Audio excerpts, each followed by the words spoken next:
Voilà, bonsoir à toutes et à tous et merci de votre fidélité à ces nouveaux numéros de votre magazine 60 minutes. Et pour cette soirée, nous recevons pour vous Madame Georgette Biébié Songo. Elle n'est plus à présenter, mais pour des raisons d'usage, on va quand même le faire. Madame Georgette Biébié Songo, elle est professeure d'université à l'UNIKIN. Elle est à la faculté de toxicologie. C'est la science qui l'amène au niveau de l'UNIKIN. Elle est formatrice en genre au niveau de la chaire UNESCO à l'UNIKIN. Madame Georgette est également secrétaire générale adjoint de la plateforme Ensemble en charge des femmes.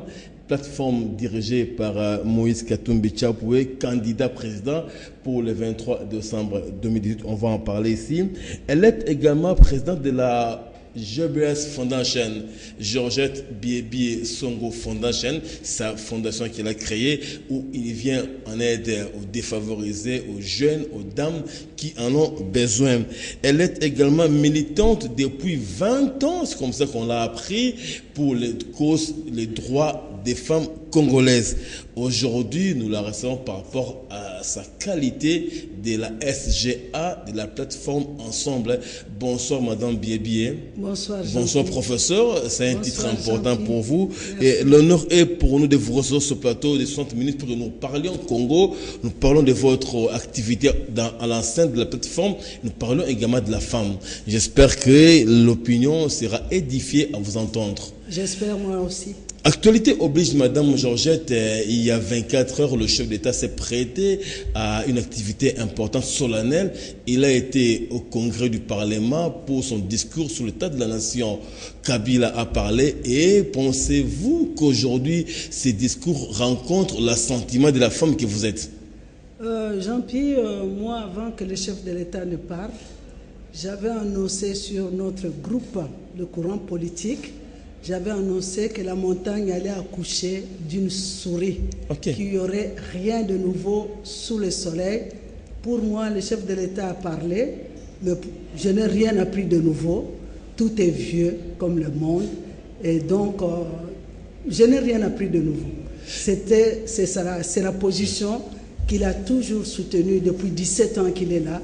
Donc franchement, moi je n'ai rien appris de nouveau.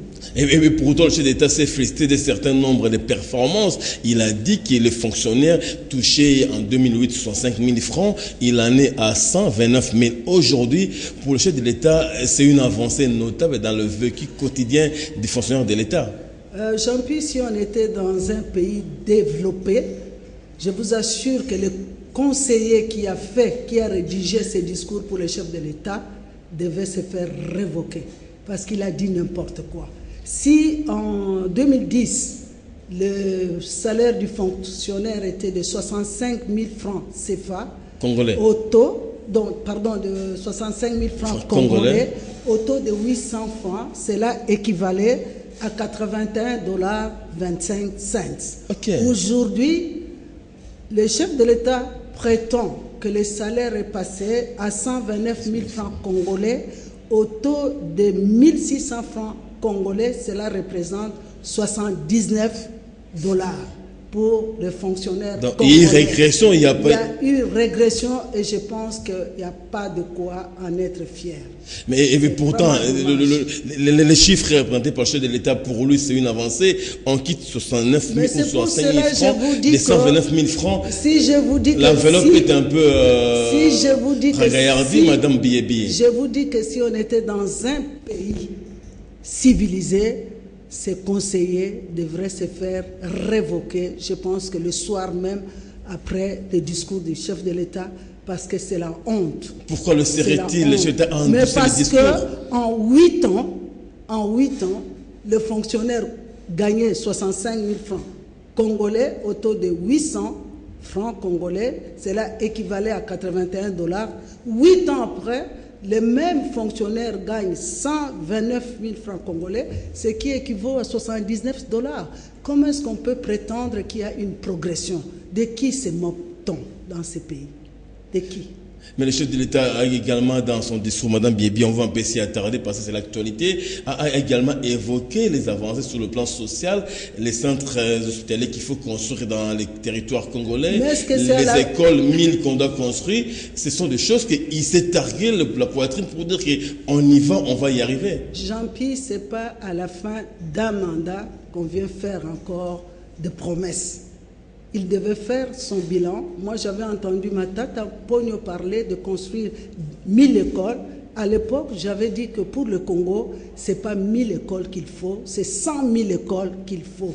Alors, si à la fin de son mandat, il vient parler encore de 1000 écoles, c'est vraiment minable et misérable pour le peuple congolais. Et dans l'état actuel, Madame Biébi, s'il faut prendre les discours du chef de l'État dans son contenu, dans sa forme, dans son fond, ça a pêché exactement où ces discours-là. Vous semblez un peu le décortiquer négativement. C'est un discours qui a été fait avec beaucoup d'arrogance, beaucoup de hauteur, beaucoup d'orgueil, mais c'est un discours pour moi creux.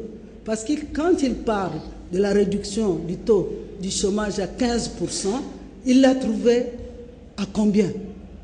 Quel était le taux de pourcentage du chômage quand il est arrivé au pouvoir, c'est-à-dire cela fait 17 ans ou 18 ans?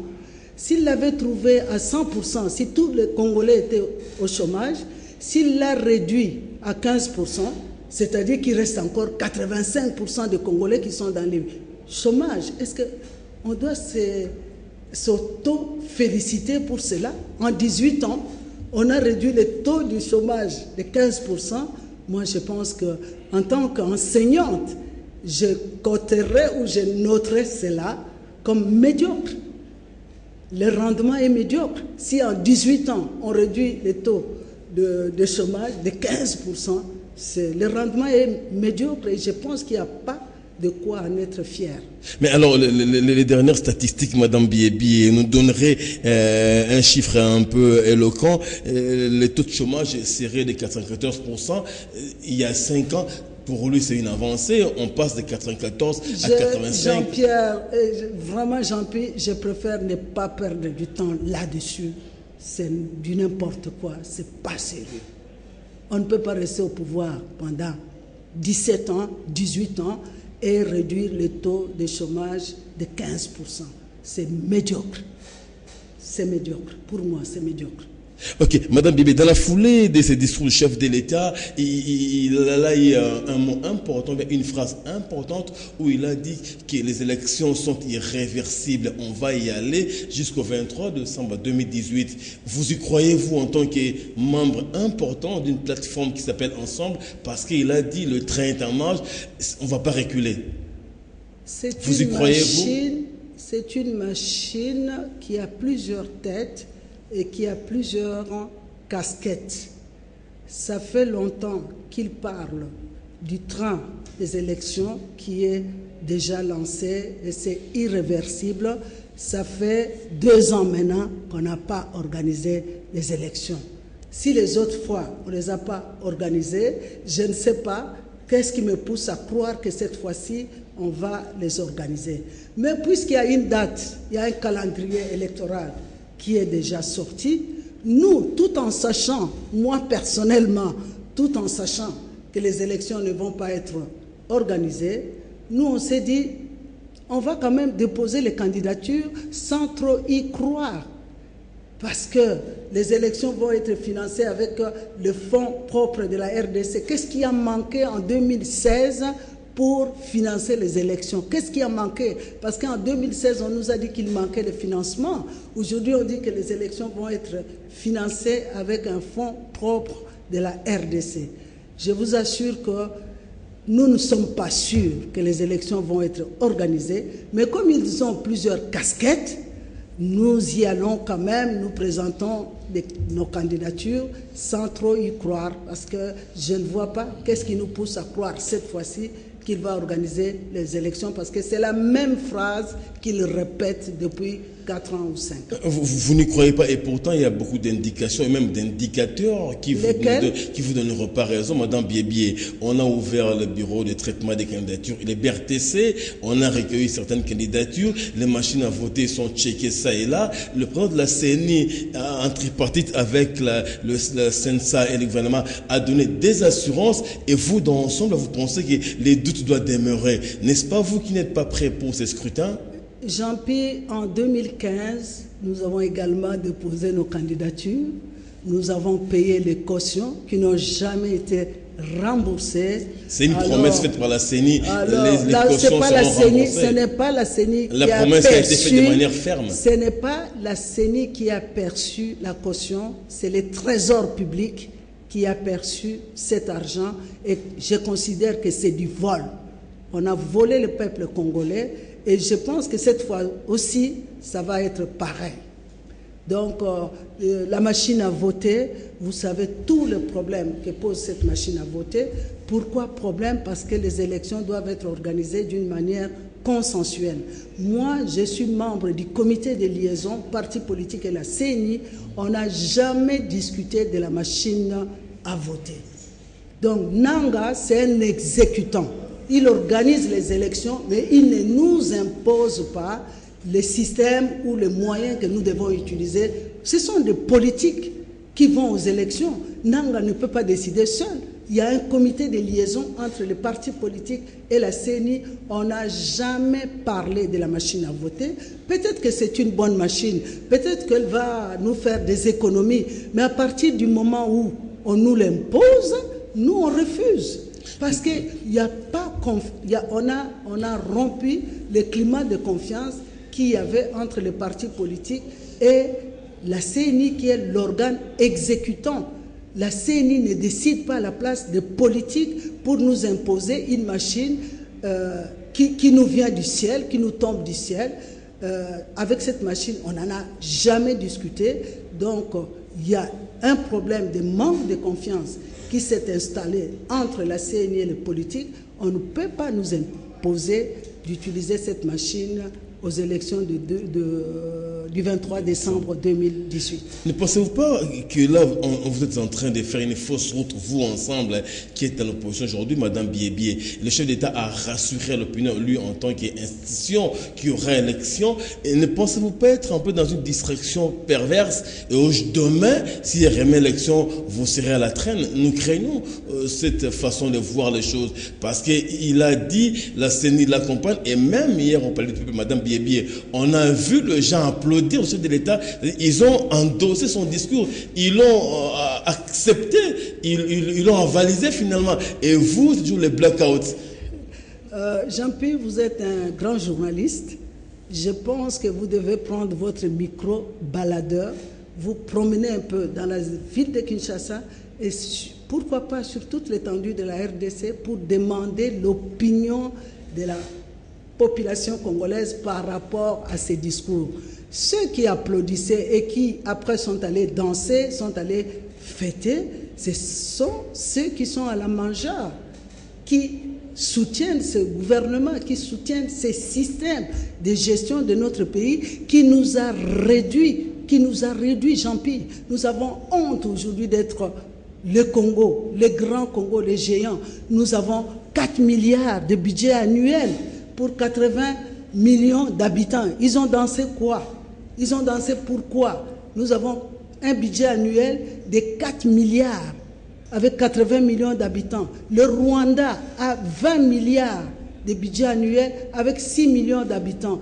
L'Angola a 277 milliards de budget annuel avec 15 millions d'habitants. Le Congo-Brazza, en face de nous, a 12 milliards de budget annuel avec 2 millions d'habitants. Ce sont des chiffres de la BAD. Et donc, aujourd'hui, là, les gens qui nous ont ramenés à ce budget de 4 milliards, nous pouvons croire encore en leurs propos, Jean-Pierre.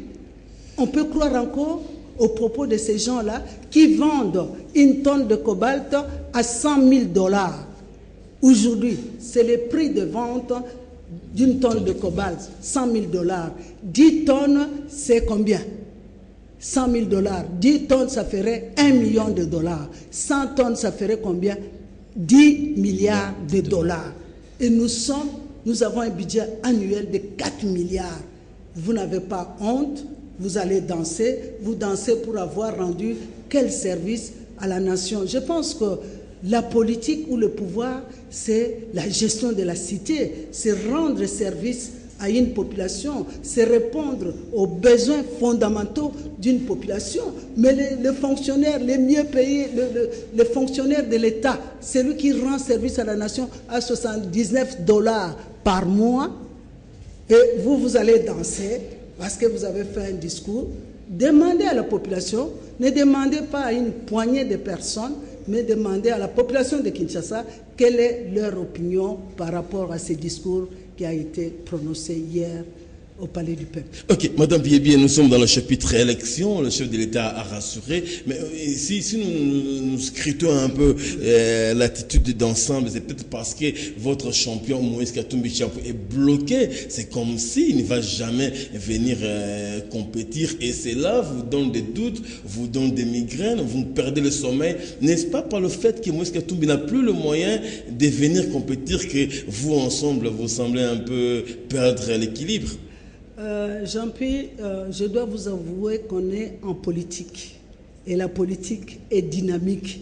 Même à la dernière minute, les choses peuvent changer.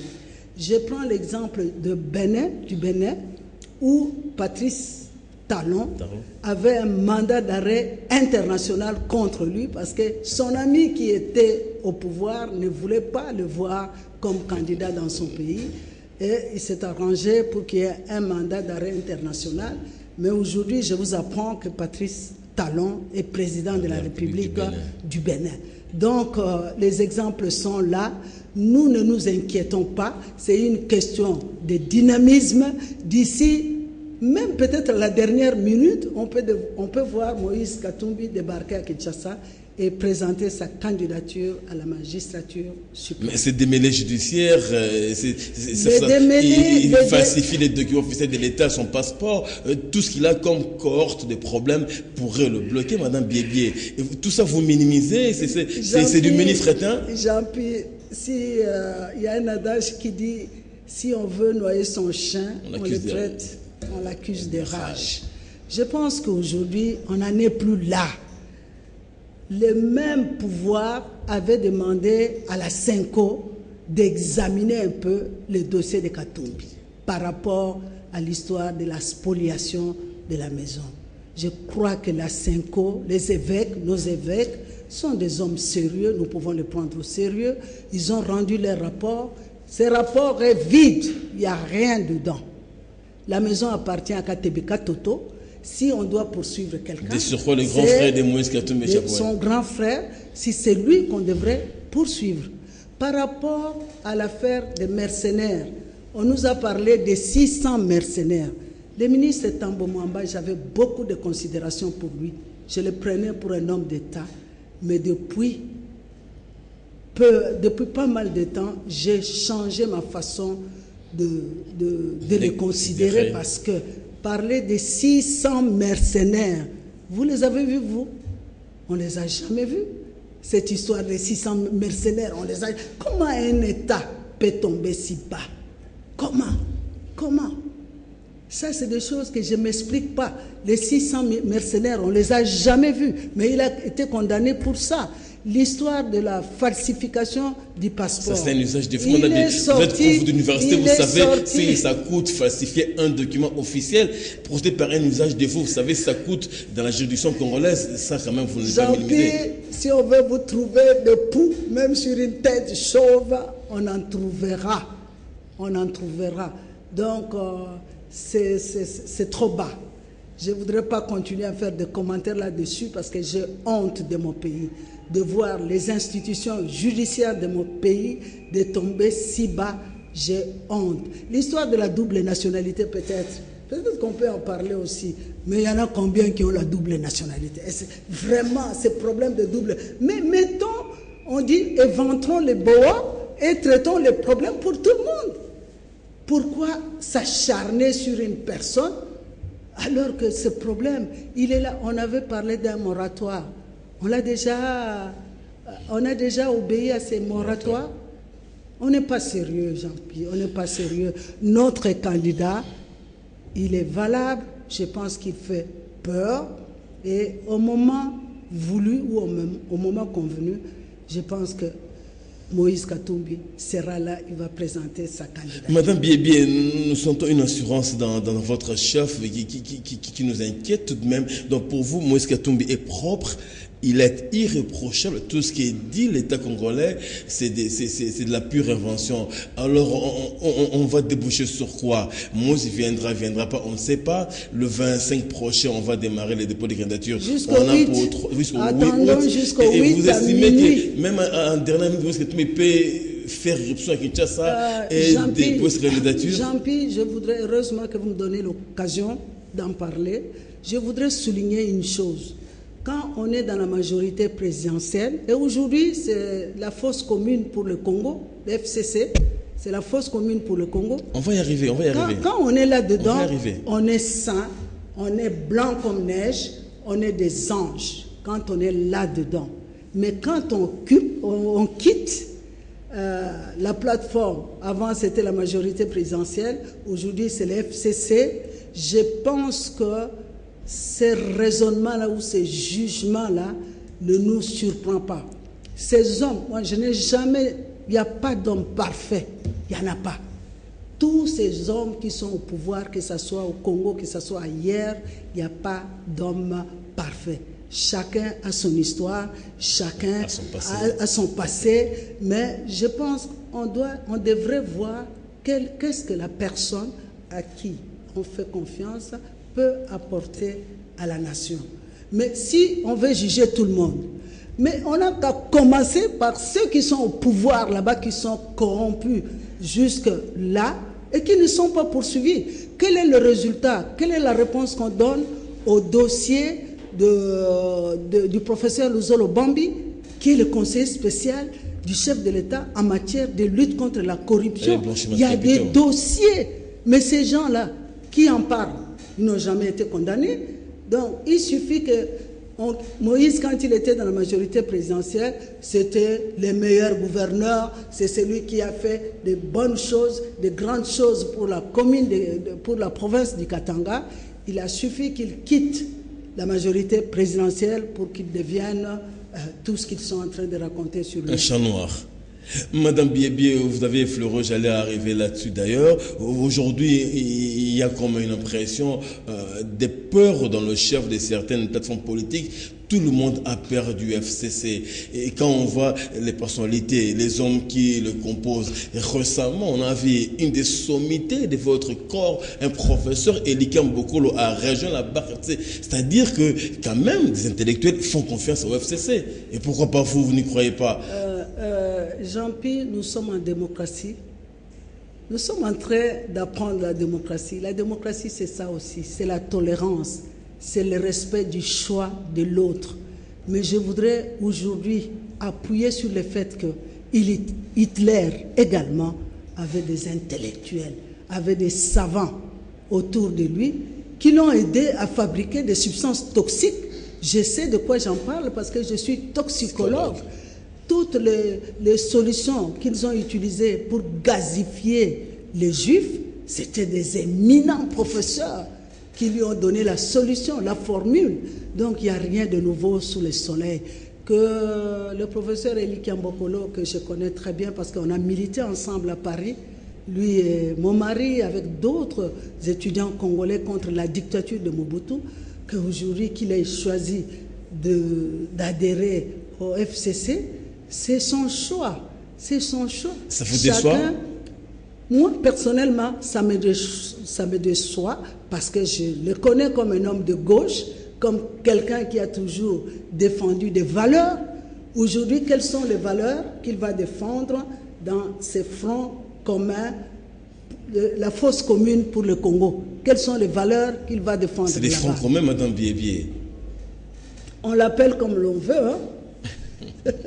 Ok, Madame de Bibi, mais étant professeur d'université, quand un collègue rejoint un camp politique pour des raisons évidentes qui lui sont propres, il faut l'admettre également, je me dis, il y a lieu de comprendre pourquoi l'a-t-il fait. Si ça vous déçoit, il c'est pour qu'il veut apporter un son nouveau, il veut apporter un souffle nouveau, il veut changer la donne, peut-être il faut le faire confiance et voir l'avenir, et il va donner quoi? Moi, je ne crois pas en ces projets-là, donc je respecte son choix, mais je ne crois pas à un projet qui a mis le pays par terre durant 17 ans. Je ne crois pas que ce projet peut aujourd'hui relever le Congo. Je vous ai dit que nous avons le cobalt, rien que le cobalt. On n'a pas cité les autres substances ou les autres produits. 100 milliards de dollars à lui seul. Alors, moi je ne sais pas qu'est-ce qu'on va soutenir là-bas. En 18 ans, quel est le résultat? Quel est le bilan que le chef de l'État nous a donné? Mais on n'a même pas besoin d'écouter les chefs de l'État. On a besoin de voir nous-mêmes comment nous vivons le vécu quotidien du Congolais. Où sont les routes? Où sont les hôpitaux? Où sont les services de santé? Où sont les écoles? Où est l'électricité? Moi, je n'ai pas suivi les discours du chef de l'État. Il n'y avait pas de courant chez moi. Et pourtant, je suis à Limité. Il a parlé du barrage de Kakobola. Moi, je suis de Kikwit. Ces barrages, c'est depuis 2001 qu'il en parle. Jusqu'à présent, on n'a pas vu une seule étincelle de ces barrages à Kikwit. Donc, on va soutenir quoi? C'est son choix. Mais moi, personnellement, je ne vois pas qu'est-ce que je peux aller soutenir dans ce projet-là. Je soutiens le projet de Moïse Katumbi. Pourquoi?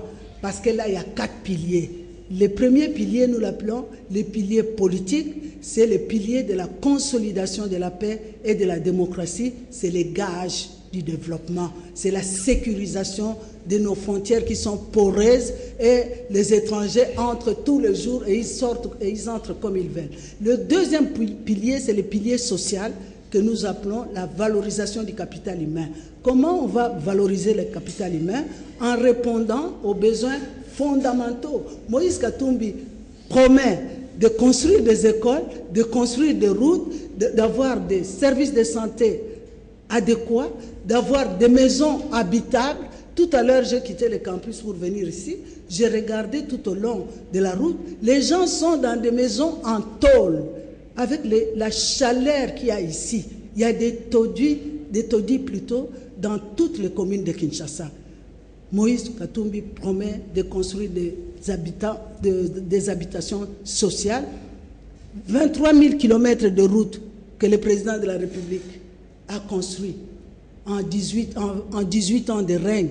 Mais mon cher ami, avec l'étendue du Congo, 2 345 000 km, il lui faut 100 ans pour construire 100 000 km de routes. C'est grave, ce discours-là, c'est grave. C'est un discours qui a enfoncer ce régime. Le troisième pilier, c'est le pilier économique, avec la diversification de l'économie. Je vous parle aujourd'hui, on parle du coltan, mais nous avons de l'eau que nous pouvons vendre. Nous avons 80 000 kilomètres de terres arables qui ne sont ni exploitées ni explorées. Nous avons le bois. Dans le bois qu'on trouve dans notre forêt équatoriale, oui, dans le bassin du Congo, nous avons 700 essences de bois. Avec cette essence, on peut fabriquer des médicaments que nous allons vendre, on peut fabriquer des parfums que nous allons vendre, on peut fabriquer des désodorisants, des désinfectants, plusieurs substances que nous pouvons vendre. Nous pouvons vendre notre soleil avec des panneaux solaires.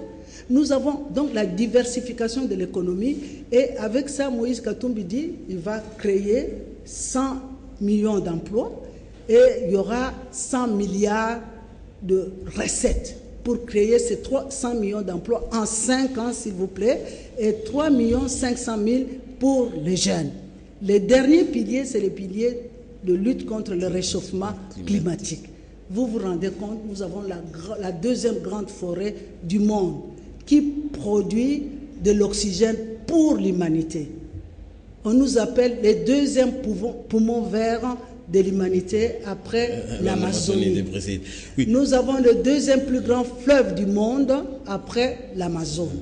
Vous vous rendez compte, il y a les fonds bleus, il y a les fonds verts qui sont là, qu'on pourrait exploiter rationnellement pour la création des emplois, pour changer les conditions de vie des citoyens. Voilà pourquoi moi j'ai décidé d'adhérer à ce projet. Quant au projet du 5 chantiers qui n'a jamais été réalisé, ni la révolution de la modernité, on n'a rien vu. On a vu le boulevard du 30 juin, il y a des trous partout, j'en pille, même devant les bureaux du gouverneur de la ville, il y a des trous. C'est la honte, je ne peux pas adhérer à ces projets. Ok, Madame Biébié, quand vous énumérez les promesses, appelons ça promesses, faites par Moïse Katumbi Chapé dans vos 4 piliers, il faudra aussi dire qu'il était gouverneur du Katanga. Qu'a-t-il laissé derrière lui? Est-ce que tout a été rose, tout a été élégant, tout a été bien fait? Est-ce qu'au Katanga, il n'y a pas des taudis, il n'y a pas des pauvres?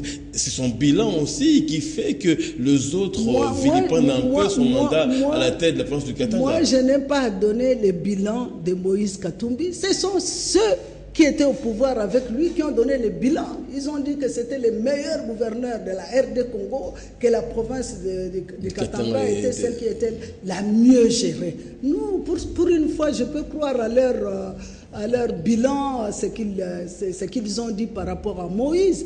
Et en nous appuyant sur ces propos-là, nous disons, s'il l'a fait pour les Katanga, pourquoi pas?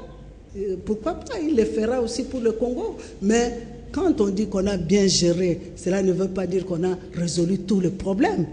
C'est au fur et à mesure qu'on va trouver des solutions aux problèmes qui régissent une société. Donc on ne peut pas dire que lui, il est 100% meilleur, il a fait de bonnes choses au Katanga et nous voulons bénéficier de son expérience pour que nous puissions vivre les bonnes choses qu'il a faites au Katanga. Ok, il y a une autre opinion qui reste un peu sceptique par rapport à Moïse Katumbi Chapwe, parce qu'il y a des gens qui ne croyaient pas en lui politiquement. Il y a très peu, il y a des voix qui s'élèvent pour dire que Moïse Katumbi se rapproche un peu trop de Paul Kagame, qui semble être le mentor du chef de l'État actuel. Et ces rapprochements-là dérangeraient certaines personnes. Pourquoi Katumbi se rapproche de Kagame? Ça recherche quoi? Ce n'est pas un rapprochement futur avec Kabila? Jean-Pierre, nous sommes en politique et en politique, ce sont les intérêts du pays qui comptent. Vous ne pouvez pas ignorer que Paul Kagame est le président de l'Union africaine. Je pense que si Moïse Katumbi se rapproche de Paul Kagame, c'est en tant que président de l'Union européenne, de l'Union africaine, c'est pour parler des problèmes de la région, de parler des problèmes du pays. Si demain, Moïse Katumbi est élu président de la République, nous parlons de la cohabitation pacifique, de la coexistence pacifique. Donc, on a intérêt à voir Kagame, à discuter avec Kagame. Et c'est une question de rapport de force. Si aujourd'hui Kagame paraît très fort par rapport à notre politique, demain les choses peuvent changer. Nous n'avons pas à avoir des ennemis, des voisins comme ennemis. Nous devons avoir des relations pacifiques avec nos voisins pour que les voisins s'inquiètent de ce qui se passe en RDC. C'est pas, je pense que Moïse Katumbi n'est pas allé au Rwanda, il a aussi vu le président angolais, il a vu donc les voisins s'inquiètent de ce qui se passe chez nous parce qu'il y a exode. Tout le monde veut quitter le Congo pour aller dans les pays voisins. Les gens ne peuvent plus supporter le poids de l'exode des Congolais vers leur pays. Donc, c'est normal qu'ils puissent discuter avec ceux qui cherchent à accéder au pouvoir, comment ils vont faire pour une cohabitation pacifique, pour une coexistence pacifique. Donc, je pense que ce n'est pas un délit que de chercher à rencontrer Paul Kagame. Moi-même, nous sommes dans la région des Grands Lacs. Nous travaillons, nous avons un collectif qui s'appelle le Coca Femme Gel, qui regroupe les femmes du Rwanda, du Rwanda, du Burundi et du Congo-Kinshasa. Nous travaillons ensemble pour chercher comment ramener la paix dans notre région. Ce n'est pas interdit. Aujourd'hui, nous avons de bonnes relations avec les Rwandais. Au début, ce n'était pas facile, mais aujourd'hui, nous parlons le même langage en ce qui concerne les droits des femmes, en ce qui concerne la promotion des femmes. Elles ont une bonne expérience. Au Rwanda, c'est une femme qui est la présidente de l'Assemblée nationale. Elles ont, je crois, 60% de femmes dans leur Assemblée nationale. Nous partageons les expériences avec les Rwandaises. Donc, quand on est un homme d'État, on ne dirige pas avec les sentiments, mais on dirige en tenant compte des intérêts de votre pays. Parlant des voisins, parlant de la cohabitation avec les 9 voisins que nous avons, le chef de l'État, en revient dans son discours, il a évoqué hier, il a estimé que le Congo devait entretenir des relations décomplexées. Il n'y a pas de leçons à recevoir des voisins. Mais nous sommes complexés. Le chef de l'État a insisté, Madame Bébier, qu'il n'y ait pas des relations décomplexées, qu'il n'y ait pas des leçons de voisins, mais que l'on traite d'égal à égal. Là, c'est aussi notre paire de manches importantes qu'il faut prendre en compte pour évoluer. Ça ne se décide pas ces choses-là, ça ne se décide pas. C'est par rapport au poids politique, c'est par rapport au rapport de force. Pour le moment, nous devons reconnaître que nous posons des problèmes à nos voisins. C'est normal que nos voisins se lèvent aussi et cherchent... Et nous fassent des leçons à tout moment. Ah, c'est normal, c'est normal. Si toi, tu vois ton enfant se noyer si tu ne fais rien, le voisin se lève pour sauver l'enfant. Après, il va te donner des leçons. C'est normal. Ça, c'est non-assistance en personne en danger. Donc, c'est normal, il y a des problèmes. Quand Mobutu était là, on ne recevait pas de leçons. Aujourd'hui, on est tellement faible, il faut reconnaître notre faiblesse et pourquoi pas? Toutes les leçons ne sont pas mauvaises. Il faut être un peu humble, mais chez nous, on est trop arrogant, on est trop orgueilleux. Moi, je suis une femme chrétienne, hein. L'orgueil précède la ruine, et l'arrogance précède la chute. Donc, il faut accepter les remarques. Nous posons problème, Jean-Pierre. Nous posons problème, il faut le reconnaître. Les autres ne peuvent pas nous laisser parce que nos problèmes débordent dans leur pays. C'est normal qu'ils s'élèvent. C'est normal. Et aujourd'hui, pensez-vous que le fait que Moïse Katumbi voie Paul Kagame, c'est un début de solution future, ou bien c'est juste pour essayer, comme l'a été Kabila, d'obtenir un soutien politique de Paul Kagame? Cela ne peut pas déranger les autres forces politiques qui voudraient bien être à côté de Moïse Katumbi. Quelle force politique? De l'opposition, par exemple. Je vous ai dit que Moïse Katumbi ne voit pas Paul Kagame à titre personnel, c'est parce que Paul Kagame est le président de l'Union africaine. On doit parler des problèmes du pays. Arrêtons de voir la personne de Paul Kagame, mais voyons le président de l'Union africaine. Il y a des problèmes chez nous. On ne peut pas éviter de voir celui qui est le président de notre région. Ce n'est pas possible. C'est pas possible. Ok, Madame Bibi, merci pour ce chapitre de notre mission. Parlons maintenant de vous en tant que femme. Les élections, le chef d'État l'a dit, sont irréversibles, mais les femmes, est-ce que vous, en tant que femme, l'engagement de la femme dans notre pays, comment vous le mesurez? Est-ce que les femmes seront toujours au devant de la scène quand on voit notre Parlement? Il y a très peu de femmes, on voit l'appareil de l'État, il y a très peu de femmes. L'engagement de la femme pêche un peu. La femme n'est pas assez aguerrie, la femme n'est pas assez engagée. Et bientôt, on va élire. Pensez-vous que les femmes vont changer leur façon de faire la politique pour s'engager davantage et gagner ce qu'ils n'ont pas gagné hier? Jean-Pierre, moi, je suis une militante. Depuis 20 ans, nous le rappelons. Depuis 20 ans, je milite pour la protection et la promotion des droits des femmes. Ce combat s'est mené sur 3 fronts. Le premier front, c'est le front juridique. Parce que le combat que nous menons pour la protection et la promotion des femmes, ce n'était pas un cadeau que nous cherchons, ce n'est pas une faveur que nous cherchons. Nous avons milité pour avoir un cadre juridique. Nous avons aujourd'hui l'article 14 de la Constitution de 2006 qui consacre le principe de parité entre hommes et femmes dans tous les domaines et à tous les niveaux. Nous avons encore l'article 15 qui condamne toute violence sexuelle faite sur toute personne comme crime contre l'humanité. Nous avons l'article 49 de notre Constitution qui parle de la scolarité gratuite et obligatoire pour les enfants, je crois, jusqu'à l'âge de 16 ans. Le combat juridique, nous l'avons obtenu. Le combat économique, parce que pour faire la politique, il faut avoir des moyens. Tout à fait. Au Congo, on dit que la pauvreté a le visage féminin. La femme est dans l'informel. 80% de l'économie congolaise est dans l'informel, entre les mains de femmes. Ceci va m'amener à parler de la fondation, de la GBS Foundation. Dans notre fondation, notre devise, c'est « Chaque femme est un diamant, elle doit briller de 1000 étoiles ».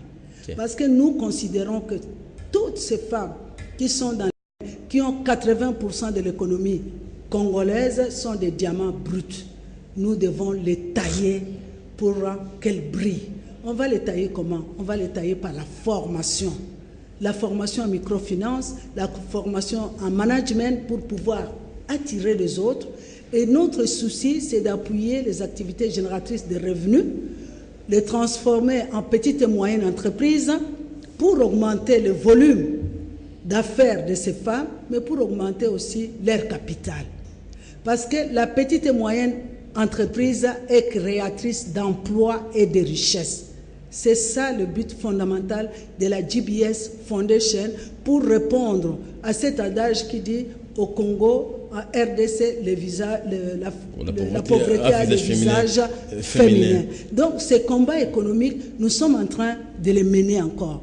Et notre vision, notre idéal, c'est de fonder une banque de femmes pour les femmes et par les femmes. Les hommes, ils sont les bienvenus. Si les hommes viennent nous soutenir, ils sont les bienvenus, mais avant tout, c'est une banque de femmes que nous allons monter avec l'argent des femmes, par les femmes et pour les femmes. C'est-à-dire une femme qui vient demander un petit crédit de $20 pour relever son chiffre d'affaires, on ne va pas lui imposer les mêmes conditions qu'une banque commerciale.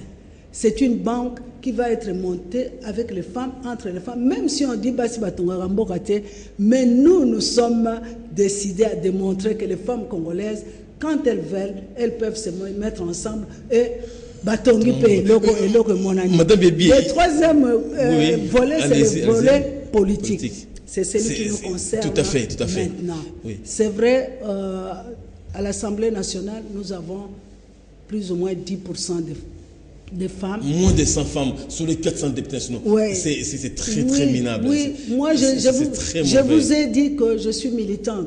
Nous travaillons pour le long terme. Quand j'ai commencé le combat en 1996, il n'y avait pas 10% de femmes au Parlement.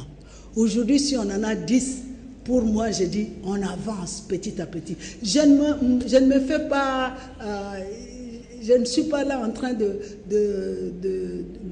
me faire une autosatisfaction, mais je dis, on avance petit à petit. Aujourd'hui, les femmes ont pris conscience qu'elles sont aussi capables que les hommes d'être dans les instances de prise de décision. Parce que nous parlons de la femme compétente, de la femme qui maîtrise l'expertise dans son domaine.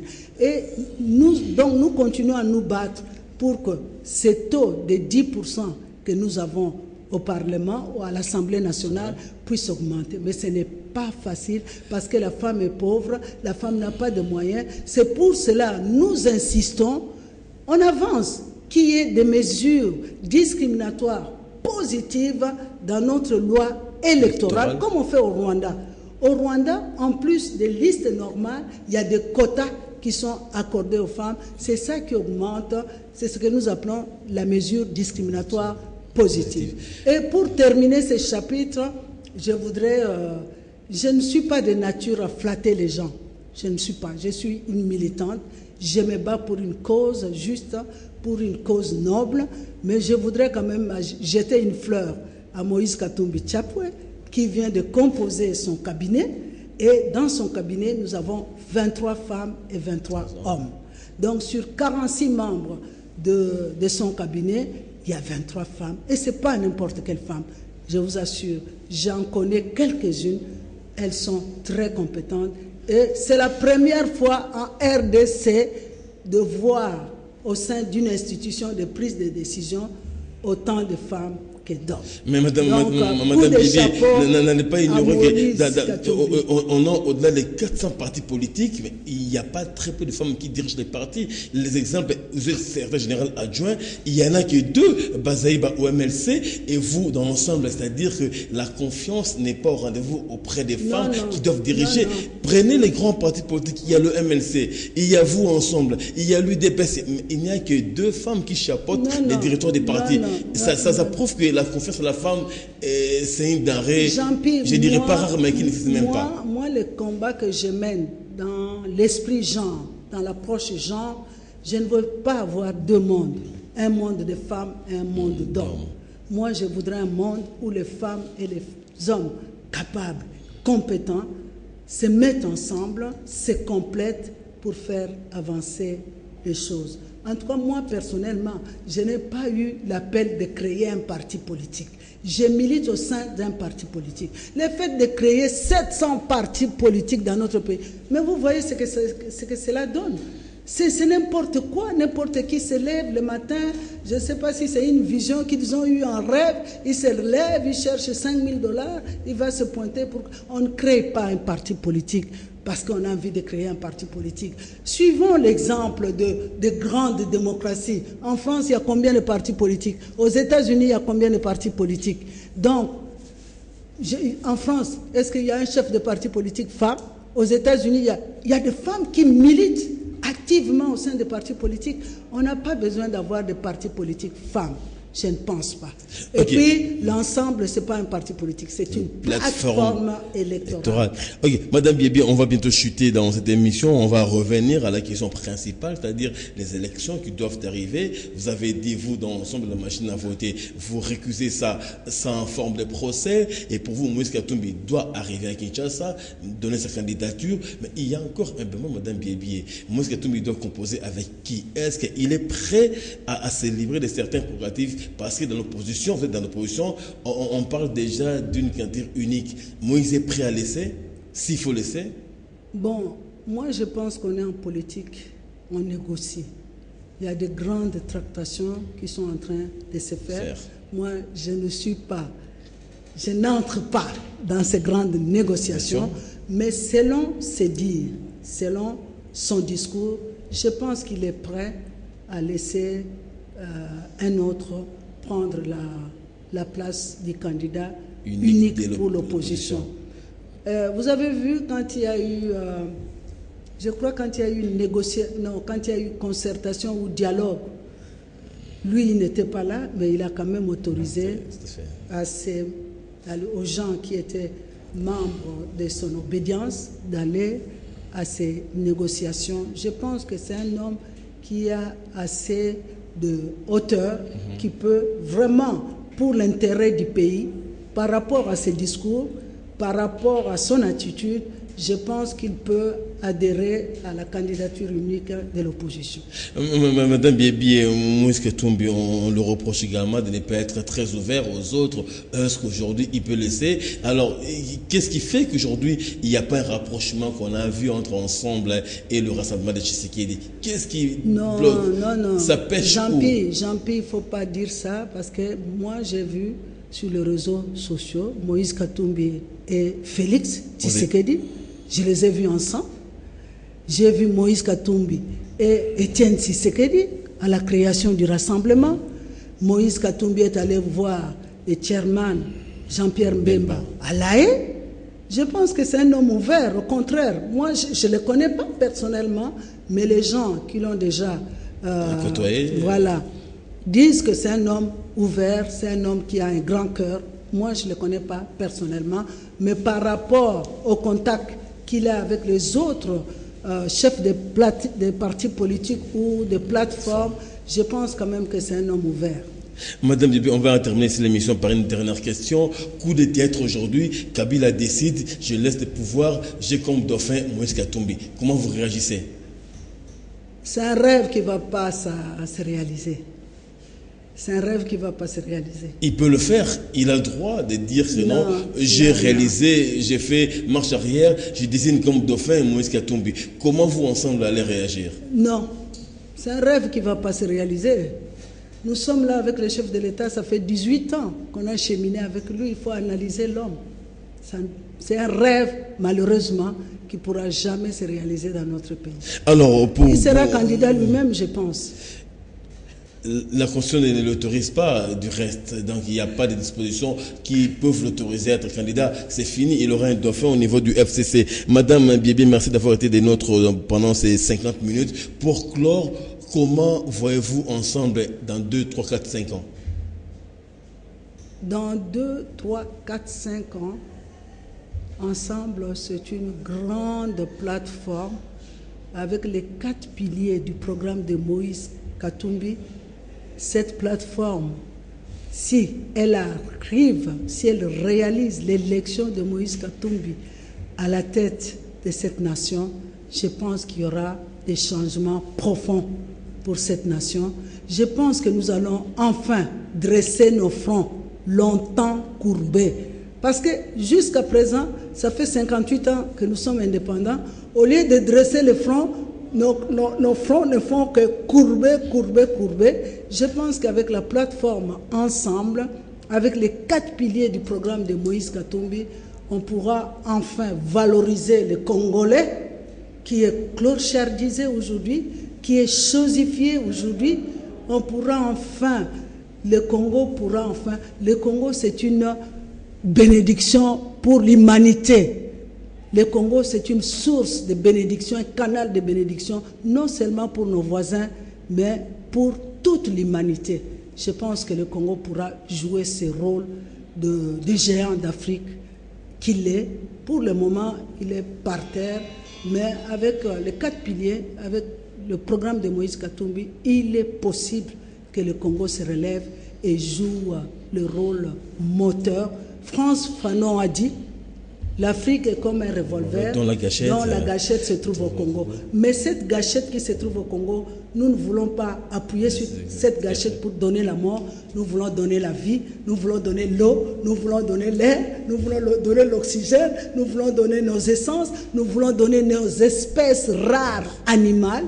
Donc nous voulons vraiment être une source de bénédiction pour nos voisins et pour l'humanité tout entière. Madame Biébi, en 30 secondes, vous-même, votre avenir politique, demain candidate aux élections législatives, ou bien vous allez continuer à appuyer les autres, ce sera quoi votre avenir politique? Candidate demain? J'ai été dans ma circonscription, appuyer les candidats au niveau provincial. Je suis en train de réfléchir pour le niveau national. Ça pourrait arriver. Je n'ai pas encore décidé. Ça pourrait arriver. Ça pourrait y arriver. Pourquoi pas? Madame Biébi, nous vous disons merci. Nous vous remercions de votre disponibilité, d'avoir été ici répondre à nos questions, en espérant que la prochaine fois nous parlerons toxicologie et la GBS Foundation. Je suis à la disposition de notre nation. Merci pour le travail que vous faites. Merci beaucoup. Ok, merci également à vous d'avoir été des nôtres pendant cet échange avec Madame Georgette Biébi, secrétaire générale adjointe de la plateforme Ensemble des Moïse Katumbi. Le rendez-vous est pris le vendredi prochain pour un autre numéro. Portez-vous bien, fidèles à nos programmes. Bonne soirée chez vous et bye bye.